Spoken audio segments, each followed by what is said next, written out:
We are living in a computer-programmed reality, and the only clue we have to it is when some variable is changed and some alteration in our reality occurs.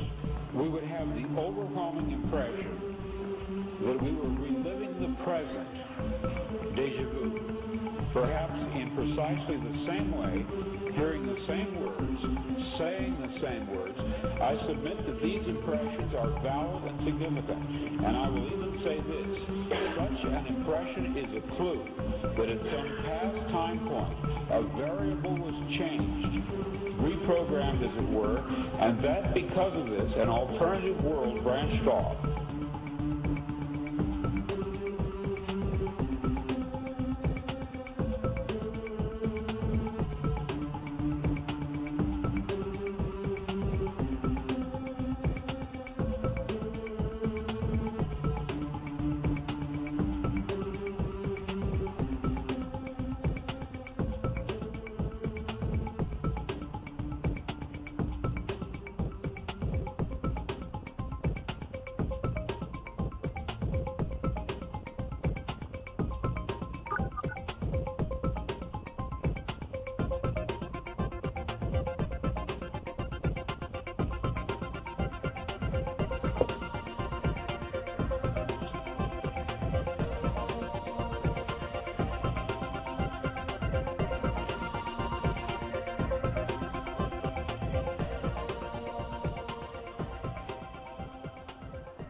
Listen, man.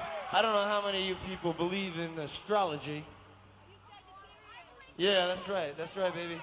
I am a Sagittarius, the most philosophical of all the signs. But anyway, I don't believe in it. I think it's a bunch of bullshit myself. But I'll tell you this, man.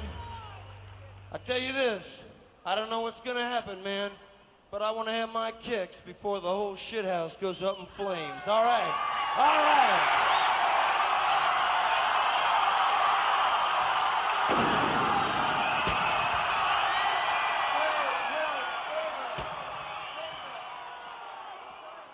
And that, my friends, is a little Sagittarian mayhem from Mr. Jim Morrison, a.k.a. the Lizard King. Welcome to the astrological portion of Free Association Radio, Free Association Radios.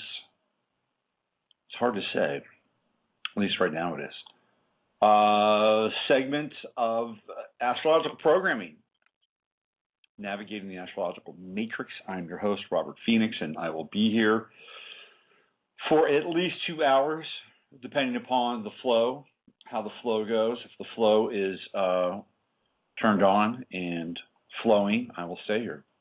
If it is not turned on and flowing, meaning that there's not a lot of people, I'll leave early, and that's okay. So 2 hours I'm here for at least. And generally what happens is I talk a little astrology in the first hour, and then the calls start to kind of line up and back up, and we're in the free reading space, and next thing you know, 2 hours is over and the show's over as well. So that's kind of how it goes. So we are currently in Sagittarius. Most of you know that. If you follow astrology at all, Mercury has gone direct. You probably know that as well. So welcome to the end of Mercury retrograde. So I can go out and get a new car now. It's time for me to find a new car. If you have any suggestions about what kind of car I should get, and you're in the chat room, let me know. I would be very interested to get your suggestions as to what you think would be a good car for me. Now, let me tell you, the last car I got, it was strictly a vanity buy. And what happened was I really wanted to get a Toyota Land Cruiser. I wanted to get like a 1989 Toyota Land Cruiser. And I was waiting for some money to get cleared up and freed up, and I would go on Craigslist and I would look for these things. And to tell you why I wanted one, I'll tell you why I wanted one. First of all, any car made before 1990, it cannot be pulsed. All right, so just think about that. It can't be pulsed. It can drive on its own. It doesn't have like the little sensor chip that's like a kill switch in the engine. Okay, so my paranoid mindset was saying, hey man, get a pre-1990 car, so if shit goes down, you can still drive. Okay, so that was one qualifying factor. The other qualifying factor was I was watching Anthony Bourdain and No Reservations, and he was in Egypt, and he was out in the Sahara with some Egyptian dudes, and they were going to camp out, and they were going to make food, and their camels had become the 1989 Toyota Land Cruiser. That's what they were driving. And the reason was because you can just absolutely and utterly beat them up. I mean, they're one of the most rugged cars ever. And they will ride for about 300,000 miles. And the engines it's all like, steel and iron. There's no aluminum in the engine at all. Plus, they have really good air conditioning. So the nomads of the Sahara, their car of choice was the Land Cruiser. So I thought to myself, I'm going to get one of those. So I looked on Craigslist, and I was seeing a bunch of them, but I didn't have my money yet. And then I got my money, and then they were all gone. And I'll tell you why they were all gone, because apparently there's a huge aftermarket for them. People buy them, and they ship them to places like Kazakhstan, Kyrgyzstan, other stands, Afghanistan, Bananistan, and they ship them out there, and they sell them for good money. So if they're available, people buy them and then turn them around and sell them for a profit.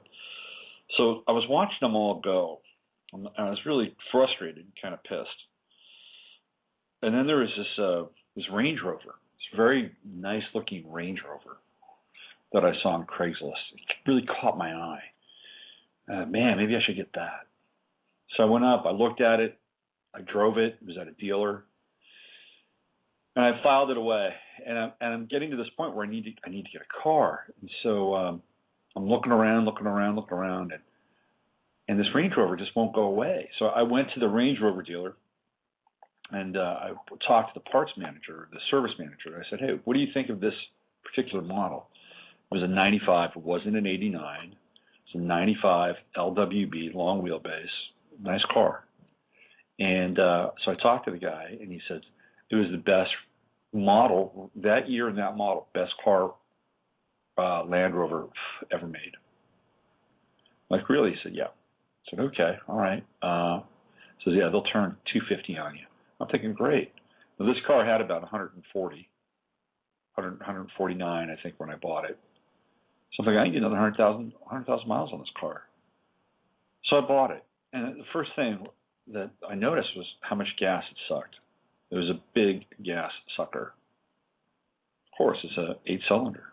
So it's a big gas sucker. It was okay, fine, but I could drive in style. And I liked it. I mean, it was comfortable, had great stereo, great air conditioning, sunroof. The few times that I did go off-road on it, it was like a Cadillac off-road. Well, it eventually died. You know the story. It died.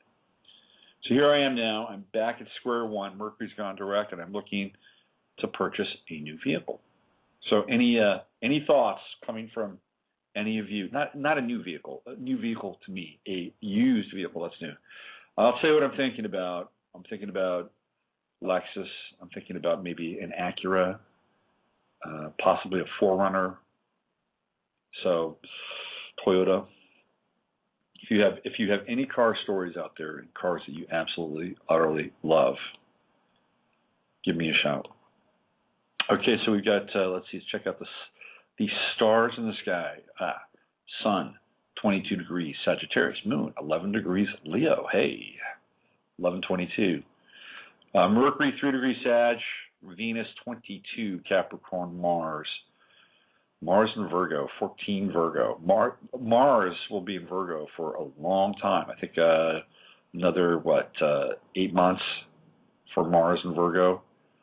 It's funny. It's like Mars will be in Virgo for 8 months, and then after it goes direct in 2012, it will be in, let's see, it goes from, basically goes from Virgo to Aquarius. So 5 signs. It'll be 5 signs for the remainder of 2012. So Mars really picks up and takes off in 2012, and will hit the majority of the fourth quadrant signs, third and fourth quadrant signs in 2012, which will be interesting to say the least. You know, I mean, 2012 obviously is a pretty dynamic and intriguing date on the calendar, and Mars touching all those very powerful transpersonal planets, starting with Libra and going all the way up through Aquarius. Doesn't get to Pisces. 2013, Mars will be in Pisces. Be interesting. Jupiter is at 0 degrees Taurus. I don't think Jupiter has gone direct yet. It goes direct later this month. Saturn, 26 Libra. It is at the end of Libra, and then it goes backwards again. We're going to have, let's see, about another 9 months of Saturn in Libra. Uranus, direct, by the way, 0 degrees Aries. Did you notice the big earthquakes? There was a big earthquake in New Guinea yesterday. 7.4 or 7.5 on the Richter scale in New Guinea. That's pretty intense. And of course, we had a big earthquake in Acapulco, just off the coast of Acapulco, as Mercury went direct, and just when the lunar eclipse was happening. And the lunar eclipse, of course, happened in, you could see the lunar eclipse from the west coast through Japan and Australia, so you could see it and actually see it in Mexico. So those are a few astrological updates. Today, there's a very interesting birthday today.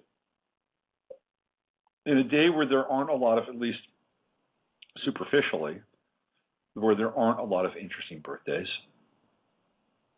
there is one interesting birthday today, and I have a story to relate to it. Today is the birthday of Shirley Jackson, and a lot of you may or may not know who she is. She was a novelist and a horror writer. She was known as the Virginia Werewolf of seance fiction. And Shirley Jackson wrote The Lottery. Okay, it is a chilling story. And I remember as a kid, I was in the 6th grade, and I was watching. I was in a class, and the teacher showed us this movie. You know, when you're a kid, and when you're a kid in, you know, grammar school or middle school, you know, movie time was like timeout, right? Didn't matter really what the movie was in some ways. It was like, you know, 18 to 30 minutes where you didn't have to do schoolwork. So movie time was always like a little mini vacation. And if you had a day where you had, you know, because when I was a kid, you know, we had these like little modular classrooms, and we'd move from classroom to classroom, which was kind of weird if you thought about it. You know, I guess they would have these. See, teachers back then weren't necessarily specialists, although I did have a few math teachers. That's all they did was they taught math. But every now and then they would teach some other things. But it was this whole concept of moving kids from classroom to classroom. Why did they do that? I mean, think about that. Why? Were they training us to be moved from box to box in life? You know, is this part of some kind of, you know, more of a social engineering kind of tactic that nothing is permanent? I don't know. And now that I look back on it, you know, other than maybe teachers were specialists and we'd get to go hang out with the specialists, maybe that was it. I'm not sure if that was really the case, though. But if you were going, let's say you had 3 classrooms that you went to in a given day, and 2 of those classrooms had movies, boy, it was a good day.